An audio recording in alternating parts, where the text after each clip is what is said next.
What's up, everybody? Today we're here with Carlos Nava after his 8-0 win with the Golden Boy, and you're moving on up.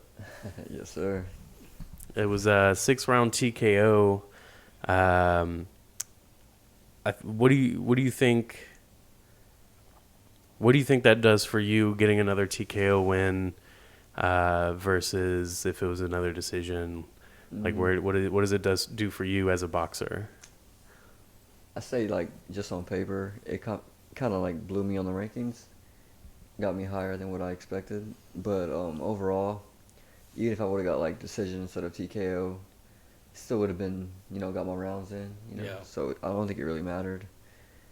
But I ended it in fashion, so on to the next one. So I think. Yeah, especially getting a 6 round finish is really impressive. Also, 'cause that shows that not just because most people like a first round knockout can happen just like that. Yeah. But getting a finish that late into the fight just shows that no matter what, you're always dangerous and you're always in the shape to be able to do so. So I thought that was pretty freaking cool. You're able to do that. Appreciate it. Yeah, for sure. So I don't think we've been able to really discuss what you've been working on as well when it comes to you made a recent move to Los Angeles, which is pretty freaking cool.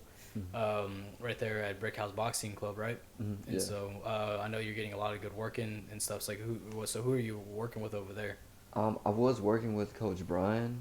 He's a 4-time champion, world champion.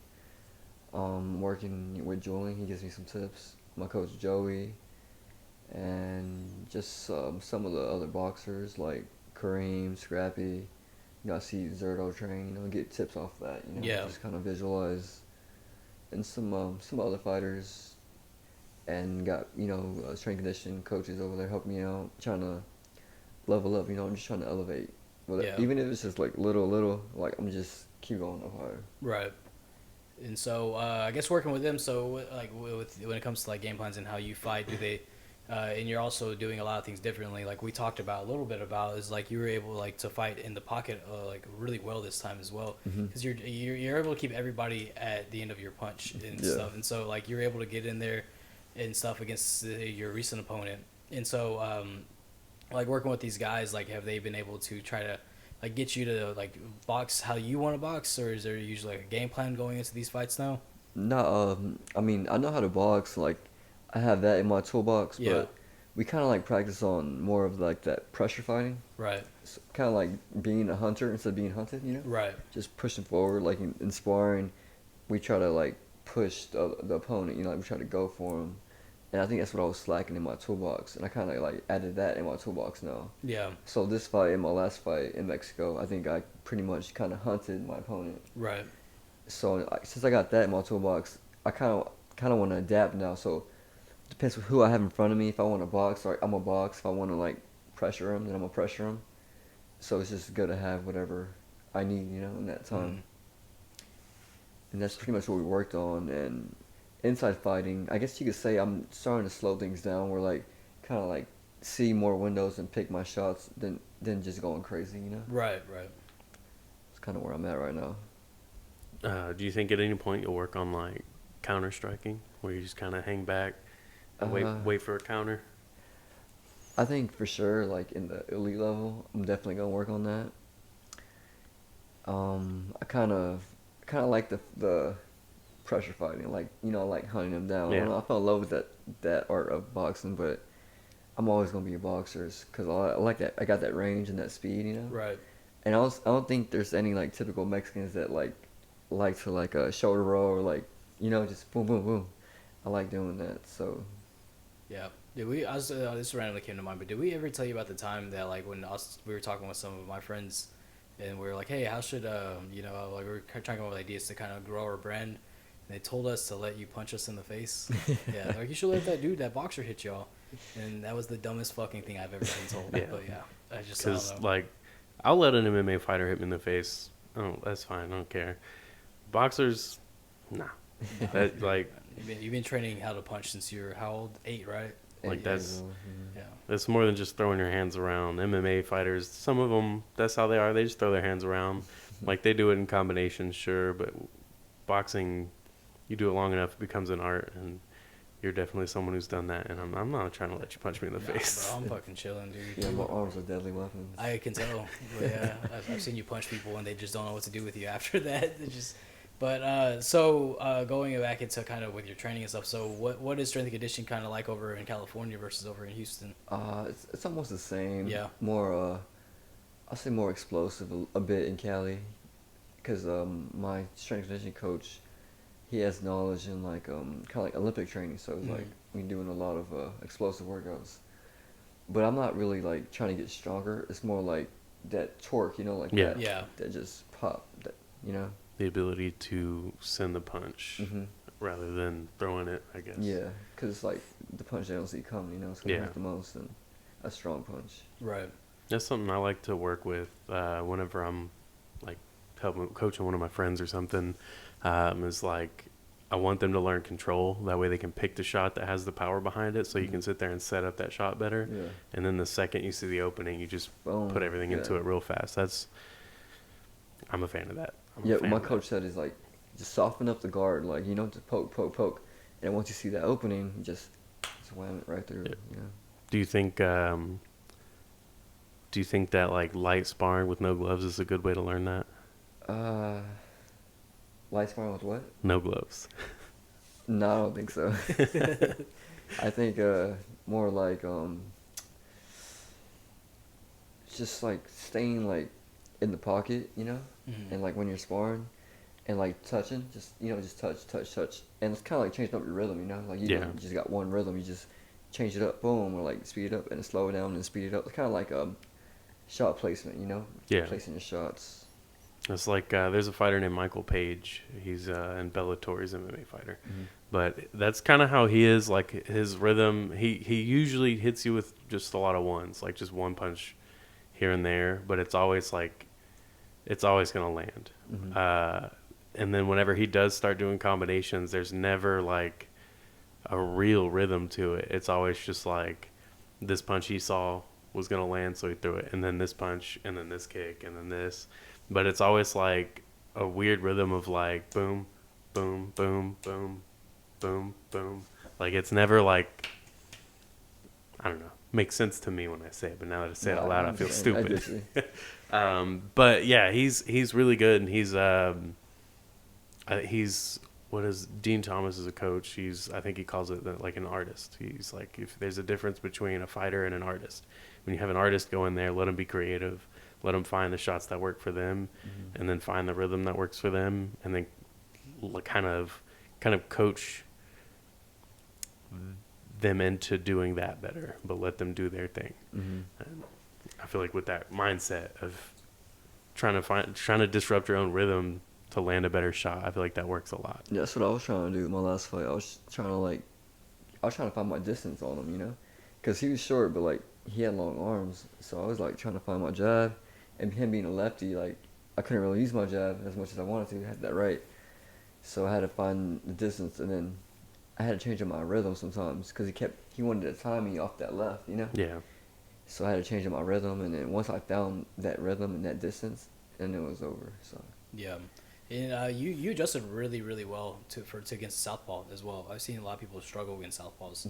But it was like when I saw the guy go out Southpaw, I was like, that guy's just right in range for Carlos's right hand, though. Yeah. I was like, God, man. But it was a great fight, though, to really talk about that as well, man. Like I was texting Zach about it where I was watching it, and it seems like a lot of people just, like, they go in there, they kind of see you because you still look young and shit, know, and so they go in there like, oh, okay, we'll see what this kid can do. And the second that you touch them up a little bit, or you do something to fuck with their rhythm, like, they just don't know what to do with you after. Like, they just they look confused pretty much. They look lost. And so, like, whenever that happens, or is it always, like, in that situation, of course, like, you're in the fight, you take them serious and everything, but is it more of just, like, you're just waiting for that moment just to be like, all right, I just want to take you out now? I'd say yeah. I usually choose like when, I don't know, you could like kind of tell, or like from their body language or like their face or their eyes, like they kind of like die off, like they don't want to be there no more, Yeah. So when that happens, that's when I start putting more pressure, and they start to break down, and then when I'm ready, I just unload my punches that I want to unload. But like, yeah, it happened last fight, and the fight before that, I kind of noticed it, where like their body language just kind of like died off. And that's kind of when I up my body language. Yeah. You know? Yeah. My The energy. the one in Mexico, that was very prominent. Like as soon as that guy started shutting down, you jumped on him every yeah. time. It was very good. The last guy, would you say he made it a little harder to have a moment to jump on him? Yeah, cause he either like went back, right foot left, or like he just turned out, or like Yeah. and that's when I started like to kind of cut it off. Like towards the middle of the rounds, I started cutting off the ring more. And actually, won Mexico. I learned a lot off that fight. I learned to not just jump in. You know, I should have picked my shots more, and that's what I did towards the end. You know. Yeah. So I kind of learned off that fight a lot too. And so, was it cool having Marlene Esparza? That's her name, right? Or, Yeah, yeah. Marlon, mhm. It was that pretty cool outcome at first full circle. She's commentating your fight. Yeah, it was pretty cool. She came backstage before the fight and like asked me some questions, and we caught up because I used to train with her, you know. Right. And we just caught up, and it was a good talk. She asked some questions about me, like how training was, and checked up on me. So she said she was gonna commentate. So I was like, hey, yes, you know, got her on my side, and we're from both Pasadena, so Right. it was a plus for me. And so, yeah, whenever she was speaking a little bit about that, and she was like, I've known him since he was a kid. I was like, that's crazy, man. Yeah. Like, to be right there now, you get to show her like, where you're at now as an adult and all that. Because she's doing well as well, also. She just won that belt, that championship. Yeah, and so she's doing a lot of good stuff. And then she also commentated, Scrappy's fight as Mhm. well. And so I remember she had said something funny. She was like, hopefully whatever bedazzle he has outside of the ring he brings in, then gets that knockout after that. It sends that dude out of the ropes. And I was like, well, I mean, both people she was going for once. So that was pretty cool. But also commentating, it's like you gotta be as unbiased as you can. But it's hard whenever you have two people from Pasadena, Texas, fight. Right there in the same room. So. Speaking of Pasadena, termite boxing. Termite You ever want to work with him? I would if he like wants to cut a check, you know.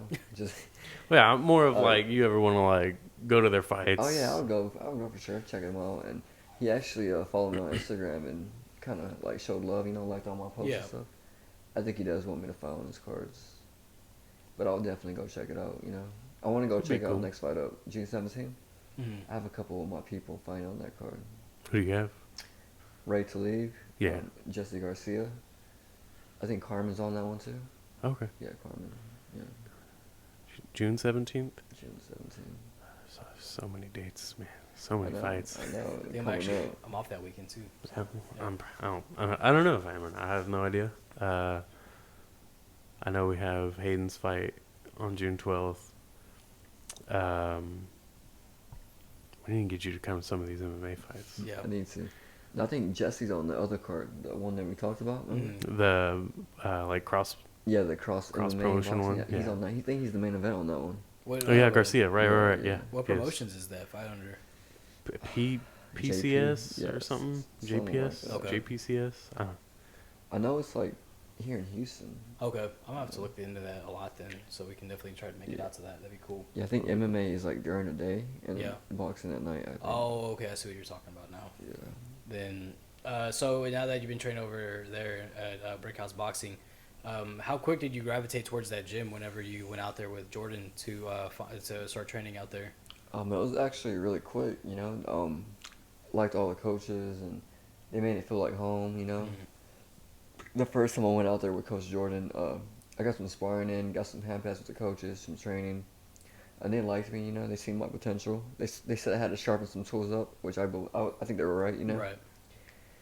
And so I kind of made the decision, like I kind of need to get out of here and like focus and like kind of like get uncomfortable to elevate. So I did that. You know, so I'm going over there for every camp and I just want to elevate and. We go like on team runs on the weekend. We do hikes. We full on training. I do like 3 workouts a day sometimes. And other days two times. What's wrong with you, dude? Take a break. I'm just kidding. I'm taking a break right now. I'm on vacation right now. Not really, but I went to Coach Jordan's this morning. So Yeah, still putting in work even on your time off. Yeah, I gotta stay ready. You know. Yeah, I mean that's when it matters the most, though. You Yeah. know. So. The good thing is that you're still young. You know, we gotta take. When you're young, you do more than what you can when you're older, you know. Yeah. So you gotta take advantage of it. Yeah, reap what you sow, pretty much. Mm-hmm. And so I know that you really enjoy nature, you enjoy hikes and stuff like that. Yeah. So is that nice going out there and be able to do that? Actually, was like the nature out there is way different, you know. Just the mountains, the ocean, the beaches. It's all different. Have you been thinking about taking a trip up Northern Cal to go to Yosemite? Actually, thought about it. Thought about going like to Sacramento and all that. I have family out there, so Okay, that'd be perfect. Yeah. Yeah. And so, what's that? I know that this is something we don't really talk about just because we hate all this celebrity boxing going on, honestly. Yeah. But some guy that his name's YouTuber's name's iDubbbz, and Zach got me into him. He's pretty funny, but he actually did a charity boxing event with a bunch of YouTubers and like paid for all their training and stuff. I was like, no, if y'all are gonna do this, we're gonna do it right. Mm-hmm. It actually wasn't bad though. Yeah, like for the most part, you could tell they were people who aren't athletes, let alone boxers. But they went out there and they looked good for people who had just started. And a lot of them like went out there and it was a full-on fight. Every single one of them went after it, and none of them slowed. Well, they would slow down, but none of them like backed down. It was pretty freaking cool. Like this one dude, his name's Ryan McGee. He went out there, got his nose broken, and just kept going forward. And I was like, dude, you're not even a fighter. You're just some goofball on the internet. Yeah. But I'm proud of them. I thought that was pretty freaking cool. It was pretty cool. Like, you have time to check it out because like he had even said, he's like, I don't like these YouTubers just trying to do a cash grab. He's like, this is a serious sport, and y'all are just making a mockery of it and stuff. He's like, people have died in this shit, so he's like, I'm gonna try to make this as legitimate as I can. He's like, I want to do them justice, you know. He's like, and so I thought it was pretty cool, man. And he had a good fight as well against, you know, Dr. Mike is. No, I don't know. I didn't know who he was either. He's the sexiest doctor alive. Yeah. That's what they called him. Really? Yeah. He's just a super in shape doctor who has a YouTube channel, and something he does in his when he's like training and stuff, he does boxing. So now this was him trying to actually box, and he didn't look bad. He's the one that fought iDubbbz. iDubbbz is like how he was talking earlier about like a Call of Duty lobby kid. That's iDubbbz is just a skinny, dorky dude who runs his mouth a lot. Oh, talking shit. Yeah. But he's hilarious. Yeah. And he took it real serious. He put on a bit of weight. He went and got LASIK surgery. Yeah. And he's already talking about doing it again. And he said that his next opponent, he wants him to be a little bit more his size and proportions because Dr. Mike's pretty jacked compared to him.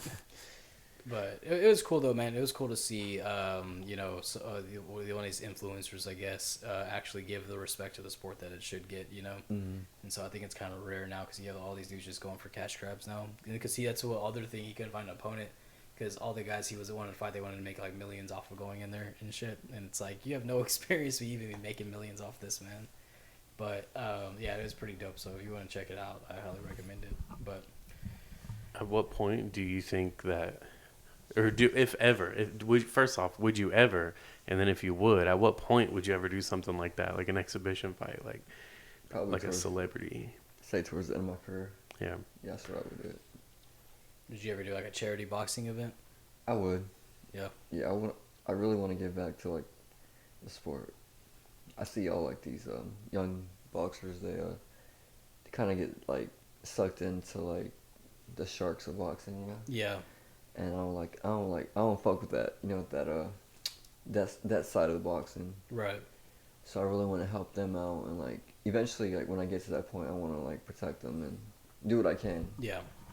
Have you thought about getting into your own management, like this, like your own?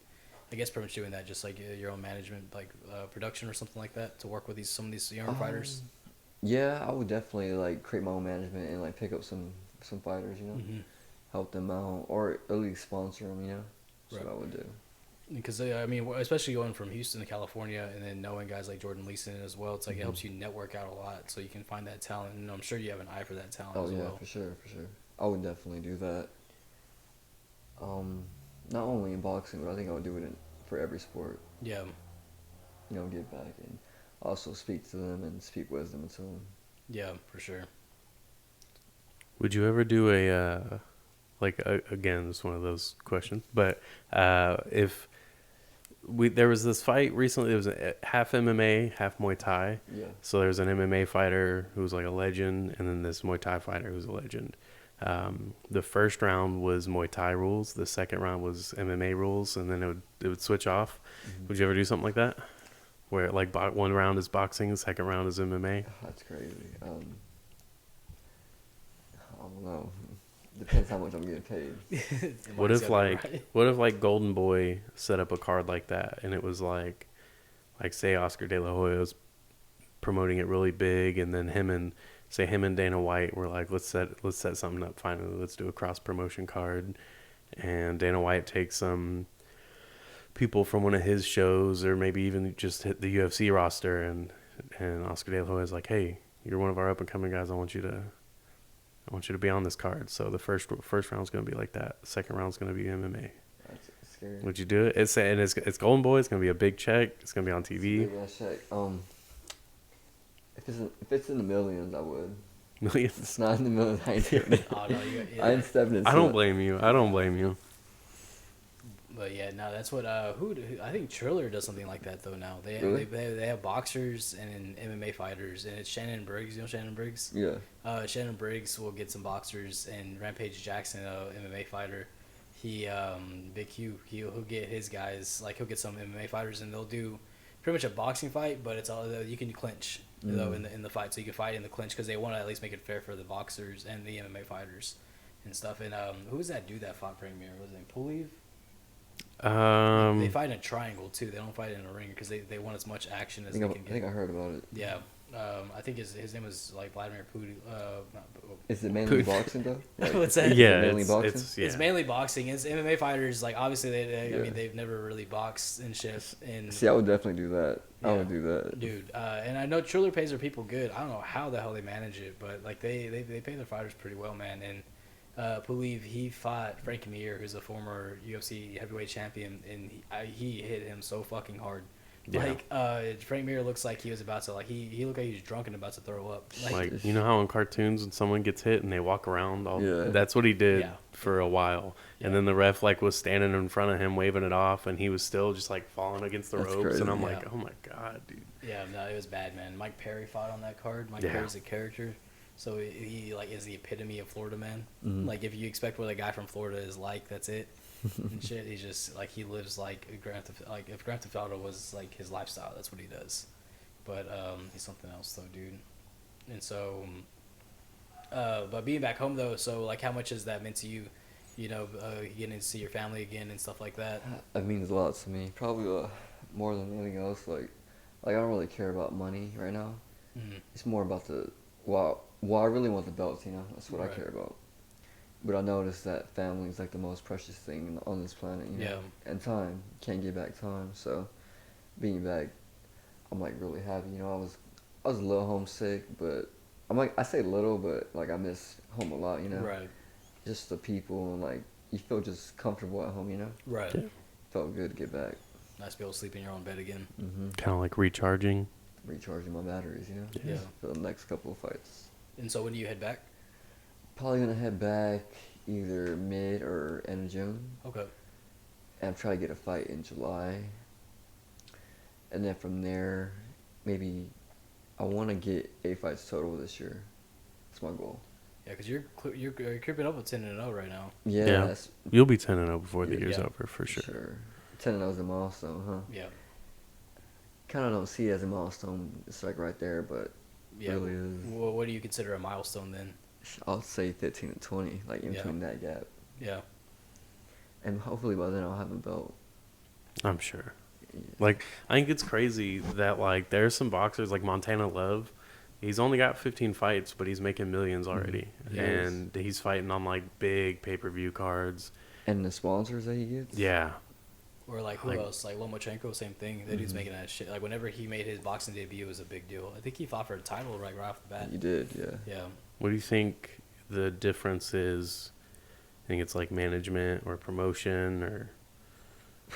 Like, what do you mean? like where he's at, like, so when he was like 10-0, probably wasn't making millions yet, but he was up there. And then by the time Lomachenko? he's 15-0, Lomachenko, Montana Love, Oh. any of those kind of guys. Yeah. Yeah, I think since they were able to get on like a good platform that early, they were able to create that fan base and like just like people would come and pack out the arena for them. You know, Yeah. it was just their character and like persona as a fighter. I think what brought the people in. Like, what's Amanda Serrano's record? She's got a good amount of fights. I think she's got like 40 fights. Oh, okay. Yeah. I was So- just curious because her name came to mind. I think the last, not the last fight she had, but the one before that, I think was on the same card as Montana, right? Montana Love. Yeah. And so, did you happen to catch that fight with Katie Taylor? And, I did. Yeah. That was a good fight. It was a good fight, man. Really good fight. Actually, I thought sorry, Amanda, right? Yeah. I thought she won. Yeah. A lot of people felt that way too. Yeah, But man, Katie Taylor's something special though. she is special. Yeah. I mean, she's been doing it for a while too. I like Eddie Hearn. I think he's a great promoter as well. So he did a good job and shit. More like working with that But it's like they kept talking about it, and that's why I was surprised. I was telling Zach about it, that a lot of people didn't really know about that fight because not often do you see pound for pound, especially pound for pound, they have 1 and 2 they're gonna have a fight, being that close in weight and stuff like that. You think like Clarissa Shields should have just like came with a steel chair or something, made a triple threat match? That would have been interesting. That would have been real interesting. But yeah, She's a beast. Yeah, dude. What do you think about her stuff? Like, what's going on with her with MMA? Do you think she should stay with it, or should she kind of just go right back to boxing, or what? Because she's done everything you can do in boxing. She has, yeah. Yeah.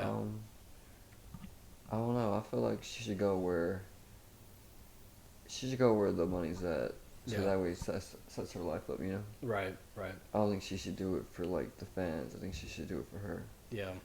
Well, she's with PFL, and PFL, if she ever joins in their tournament, or not the tournament, but in their season, the winner gets $1 million, and then you get paid each fight. Yeah. So by the end of it, you could have like 1.2. It's pretty good. And Yeah. it's like, what is it, like 3-4 months? Something like that. Yeah. Pretty quick turnaround for fights. But that girl fight you're talking about, Serrano and Katie, right? Yeah. I think they each got like 3 to 4 million. Yeah. That's a lot of money Yeah. There's a lot of money, dude. Like In that's one what- night. in one night. Yeah. Plus they got sponsors, Yeah. endorsements, all that. All that. That's Extra just shit. yeah. That's just the reported payout. That's not even the whole thing that they might have got and stuff. And I know like Tyson Fury, I guess he's finally stepping away and shit. But he wants to fight Francis Ngannou, which is the UFC heavyweight champion. Exposition? Yeah. Was it a boxing? He wants to do like a modified rules boxing Okay. and stuff. And I don't think Ngannou should box him, but Ngannou has crazy power though. Yeah. Like he wants that payday though. Yeah. He was Oh, doing yeah, it. yeah. Because Like- UFC wouldn't pay him. UFC fucked him over, Yeah. I think. But Yeah, I feel pretty strong on that. yeah. I don't even understand why you would do one of your biggest stars that way. It doesn't make sense to me. Plus, he's a nice guy. Yeah. I don't get it. But yeah, no, they talked about it. He wants to fight. He wants to fight Tyson Fury, and they want to do modified rules. But how do you modify rules to make it fair for both of them, though? There's no way. Yeah, because you have one guy who's like you have Ngannou who's hits hard. Even if he hits harder than Tyson Fury's a boxer. Like he's He's gonna move. yeah, he's gonna move Give right him, out of the give way. him a smaller ring. Yeah, smaller ring. Yeah, and so but then again, Tyson Fury's also a bare knuckle boxer too. Yeah, I'm just saying. Yeah, I think that's the only thing you can do that makes it fair without really making it unfair for Tyson Fury. Yeah, Not that Tyson Fury needs very much. yeah. I mean, that dude's huge, man. Yeah, he's And gonna be all right. who's that? I know Andy Ruiz was talking about fighting this famous kickboxer Tyron Sprong, Mm-hmm. but I don't know whatever happened in that fight. But it made me think about when Shannon Briggs tried kickboxing. You know that? Did you Yeah, ever I see saw that? that. I saw. Yeah. They asked Shannon Briggs did a kickboxing match, and he was on Joe Rogan's podcast talking to him about it, and they asked him something, and he what did he do? He's like, so how was it, taking your first kick? And he's like, honestly, the second he kicked me, I knew I was going to knock his ass out. Because there's no way I could take more of those. Yeah. And Shannon Briggs knocked him the fuck out, like, really quick after. And so, I guess, really, I'm getting really off topic. But to get back onto you, though, so I guess getting into, like, your next fights, have you, like, what are some things that, that you're really looking forward to do? I really look forward to like jumping the rankings. So Yeah. if it's like taking like step up fights, and I don't mind doing that. Yeah. I really want a belt by like in my 24 years. I'm about to turn 24 in a couple days, I think. June 6th. Okay. So like, I want to strap either 24, but for sure by 25, my first belt. Yeah. Or 2 belts, whatever I can do, and then, get as many belts as I can at 35, and then I want to jump to 140, because I plan to retire at a like young age, like my early 30, Mm-hmm. and then from there I just want to transition to like something else, Right. see what else I can do. So what is some stuff that you would kind of like to get into? For sure want to be a motivational speaker for like Mhm. the youth, Yeah. want to give back. Really want to do some music. I want to jump to that. Want to like have my own art studio and like do something with other artists, and maybe do some expositions with like other YouTubers, and because Yeah. I plan to have my own YouTube channel here in a minute. I just don't know when, and I want to create my documentary and shit like that, Yeah. So if I gotta fight a YouTuber, I'll fight a YouTuber. Hopefully you don't have to fight a YouTuber. What's it called? Because Hey, it's a payday. Huh? It's a It's payday, Get and your I'll name beat them out up. there. Exactly. Yeah, you'll beat the shit out of that dude, whoever it is. Bro, we'll get big enough, and then you'll fight me, and like just I'm not gonna do anything to you. You don't gotta worry about that. We could do like, have you seen that shit where that dude in the Spider-Man costume fought Batman and Robin? I haven't seen that. No, he beats Dude, the shit out it's of him. hilarious. It's so Really? funny though. We could do something like that. Just tell us your favorite superhero and shit. And Flash. the Flash, Flash. fucking, you can be the Flash, and we'll just like do a cross multiverse or cross universes and shit. But yeah, man, it's that's cool though. I'm excited to see what's gonna come out of all that too as well. And there's a lot of video editing that happens in California also. A lot of people are good with that kind of stuff. I think it's smart also to start documenting what's going on in life now, so you can at least like go back to those things and talk about those things Oh too. yeah, for sure. And so yeah. Jordan Plutine makes music. He does. Oh, Have you I heard? heard. Yeah, I heard. Yeah, you should Collab with him. let him get you a verse. I'll probably You verse should. with him. Oh, this is actually what I was thinking of. Last time he posted something, he posted one of his songs on a story after his fight, Yeah, I remember. and then I was thinking like, man, someone needs to pay him to make you an intro song, like a walkout song. That'd be pretty Just cool. where he's like singing about you in Spanish or rapping about you in Spanish, You're talking about the and then Thiago give Silva you. song. Well, hey, yeah. Yeah. So there's a lot of fighters who do that, and so like, what if you did that and then like you get a verse on it, like John Cena? Yeah. Just walk out just to the camera, just with a chain around your neck, I would do that. like a chain link though. That'd be freaking great. Just bring that gimmick back and shit. But yeah, because the other we were watching that dude Thiago Silva we were telling you about, and he has he's from the favelas in Brazil. Like he came up pretty hard. Like he learned how to fight just so he could fight his dad from stop beating his mom and him. And he choked his dad out, and then he was homeless for like 4 years after that because he ran away. Yeah, he ran away when he was. I think it was when he was 13. He choked his dad out when he was 13, and then he ran away, lived on the streets till he was 18, and then a Brazilian jiu-jitsu coach caught him stealing fruit or like food from a stand, and like he caught him and told him like, "Where are your parents?" And he's like, "I'm homeless." And so he's like, "All right, you're gonna come live at the gym with me, but you're gonna train." And that's how, and you're gonna work your way into being a good person, and then basically just from there he loved the sport and got into MMA really quick. Damn, crazy story. Yeah, it's nuts, dude. So, have you thought about posting like your official prediction for your fight to try to hype it up a little bit? No, I haven't thought about that. No, we edited that out, so it seems like it was your idea then. So what are you trying to do? You said you're trying to get a fight in July. Mm-hmm.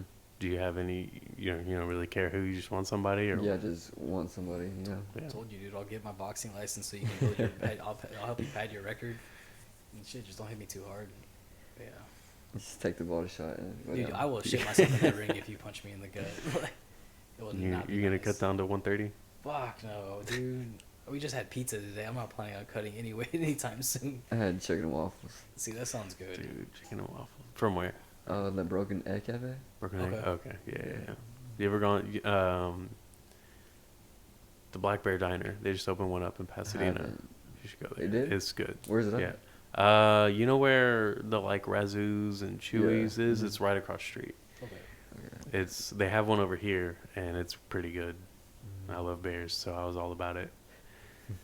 But yeah, I like it's bears, like too. a country breakfast kind of place. It's real good. Kind of like Kelly's or like. Yeah, Okay. they have like chicken and waffles. I think that's what I got first time I went was chicken and waffles, and it's really good. Try the Cook Shack down the street. Cook Shack. Dude, Yeah. you So, like yeah, spicy yeah. food? I like spicy. Man, I'll eat again. You want to go? But it's a hot fried chicken though. Hot fried chicken. Yeah, Oh, I like it's- hot fried chicken.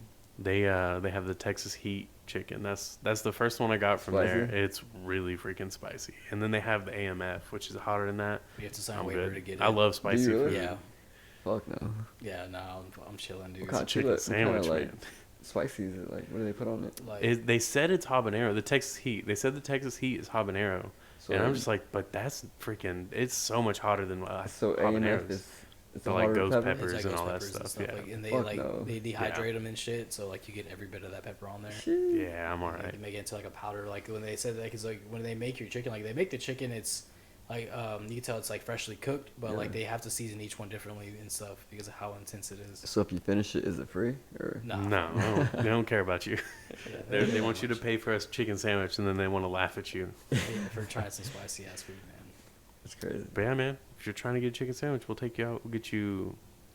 Get you. Would you try the Texas Heat? I would. Or actually, you know what? When we went out with Brett Kelly, one of the fighters we just hung out with, Yeah. and he got the chicken tenders, and he got like 2 of the medium and then 1 Texas Heat.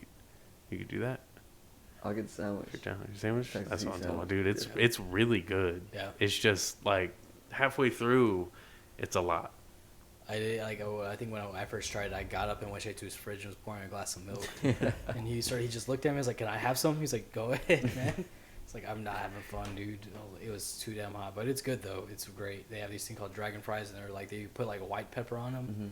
So so you can't. I don't know what else they put on them, but they're spicy fries. And they put enough stuff on them though. Whatever they put, like you can't see it, so you don't even know that they're spicy. And I remember like after eating the Texas Heat, like I was eating a shit ton of fries to try to take the spice away, and it just made it worse, dude. But it was really good though. What else do we have around here? Food wise. Yeah, I don't know, man. It's alright. got Perry's. Perry's. I ain't going freaking Perry's, bro. Been That's to too Perry's before? expensive. Paris. I haven't been to No, Paris. it's delicious. Steak. It's Steak. expensive as hell, but it's good. I like Samurai. Have you been there? No. Yeah.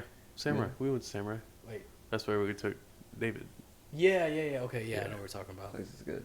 Yeah, that place is real good. There's a all-you-can-eat sushi place up the street I haven't been to yet. Ohio. Yeah. I like sushi. Dude, you should try Ohio. It's all you can eat. It's like 24 bucks, It's not bad. maybe. You ever had hot pot? Hot pot? No. It's all right. You have to go to the right place. There's this place called Go Shabu down the road. They use a lot of frozen seafood, and I think it's kind of cheap, me personally. So when I eat it, I'm like, eh. But there's some hot pot places that do it pretty legit. It's basically they put a big pot of broth when you control the heat on it, so it's boiling all the time, and you put your meat in there and cook it, or you put the food in there and cook it. It's really cool. Your son might like to go check it out. It's cool to do. You know, you cook it yourself and stuff like that. Right in the middle, like. Yeah. Yeah. It's pretty cool. So what else you got going on in life? Oh, actually, real quick, I kind of remember you saying that you were talking to, or you know, a producer music. Yeah. Who was it? I know a couple down here and then a couple over there. Who are the ones down here? Producers? Yeah. I have a kind of like my fiance's cousin. His name's Damon. He's producer. There's one more that goes to Rayburn. No. Was it David Yera? Yeah. Yeah. no, Okay. I thought so. I thought you knew David. I was like, I think that was one of the ones that he had talked about because my friend Gilbert works with him. He's a good setup. And- I like his yeah. setup. He's a really chill dude too. He's real chill. Yeah. Well, yeah. What else you got going? What else you trying to do before you Like head back to camp? before camp, kind of just hang out with family. Just grub. Memorial weekend is this weekend, right? Just coming Yeah. up weekend. Yeah, probably gonna go see my grandparents and spend time with them. Kind of like family, you know, like Yeah. family's the main thing. I think. I don't know, being away it makes you really like cherish that. You get recognized by anybody yet? You're like, oh dang, that's Carlos Nava. Yeah, like down here. Yeah. Actually, I had a couple people like come up to me and say that, and pictures and stuff like that. That's cool. That's It's cool, nice. man. Feels good. Yeah. It's only gonna get bigger. Are you ready for that? Yeah, you're kind of ready for it. Yeah, I like my private life. I was gonna say you're kind of quiet, man. You're kind of to yourself. You're gonna have people flocking to you. I'm an You're introvert, but you're I can be an extrovert. You're gonna be able to Could be go wild. outside and get swarmed with people and people shoving things in your face to sign. Can't even go get the mail anymore. No, I'm ready for it. You know, I'm ready to take over 135. Honestly. Yeah. And so when you get to the top, who's the one person you're looking forward to fighting? If Devin Haney's still there, I'll probably do Devin Haney. Yeah, all respect Haney? also when I Dude. ask that question, you know, like because he holds himself very high. He does, yeah. Yeah. He's probably gonna be the ones with all the belts, anyways. Yeah. So. I don't know, man. Cambosis is. Yeah, that's gonna be a tough one. Yeah. Who do you got? I got Devin Haney. I don't know why, but I got him beating Cambosis. Unless Cambosis knocks him out or Yeah. rocks his shit. I think I picked Haney too, right? When you asked me about that. I want to see Cambosis win just because that dude is he's a fucking grinder. He's fun to watch, but so is Devin Haney. Mm-hmm. And Cambosis was like a 7-1 underdog when he beat Lopez. He was, yeah. Yeah, he was a heavy underdog, and then just went out there first round. At first, he was kind of get boxed up a little bit, Mhm. but he dropped him, and then after that, it was just kind of like back and forth. Yeah, on that. he's explosive. Like, I'll give him that. Cambosis. Yeah. He just, I don't think he leaves himself open. Like when even on offense, Notice that. he has yeah. no defense. Yeah. And Devin Haney like is always defensive. You know, there's no Yeah. way he's gonna break through that guard, Mhm. and he has Well, that reach too. I hope I think Devin Haney wins it, but last time I made a prediction, it Mhm. was way off. So Yeah, because I just need to keep my mouth shut with boxing. that 135-pound division, man, it has so much life to it right now. Mm-hmm. So many like top guys, like you can go through the top 10, and it's just like there's nothing but killer after killer too. Mm-hmm. So it's a lot like the lightweight division in the UFC. Yeah, Ryan Garcia's on my hit list too. Yeah, Yeah, for sure. yeah, Can it'll be you- a fun one. Can you give us like a top 5? My top 5. Yeah, that you're trying to take out. All right, my first one would be for sure. Devin Haney's like my goal, you know. Below him, probably him, Cambosis, Ryan Garcia.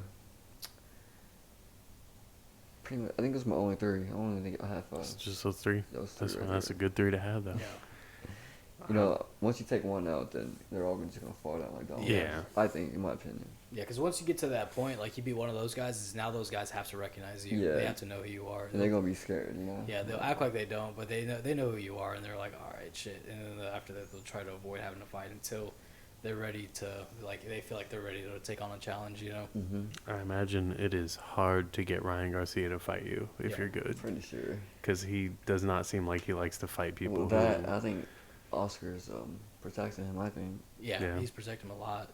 Yeah. Yeah, he's doing whatever he can to keep him too. Yeah. Until he meets me, Oscar. I feel like once Oscar meets me, cause I'm Mexican, you know, and I feel like I'll fit right in. Yeah. So. You ever be around these Golden Boy cards enough? You ever see them? Just go to them. Be like, hey, just cut the crap. No more Follow Ryan. Like, you need to move on. Now I'm gonna definitely talk to him. I talked to Hopkins. Like, you Yeah. know, we had a good chat. Yeah, I saw he was there. That was cool. He gave me some game, you know, like Yeah. some real good game. All right, man. Well, is there anything else you want to talk about? You've got going on? No, pretty much covered everything. No, I think that's it. All right. Well, it was good catching up with you. It's Carlos Nava. He Dreams Boxing. Looking for 9-0, and then 10-0. And strap suit. I just totally blanked out. We got Cambosis, Ryan Garcia, and then we got Devin Haney all in the sights. It's coming. It's coming. Alrighty, well, we'll catch you next time. Thank you for having me.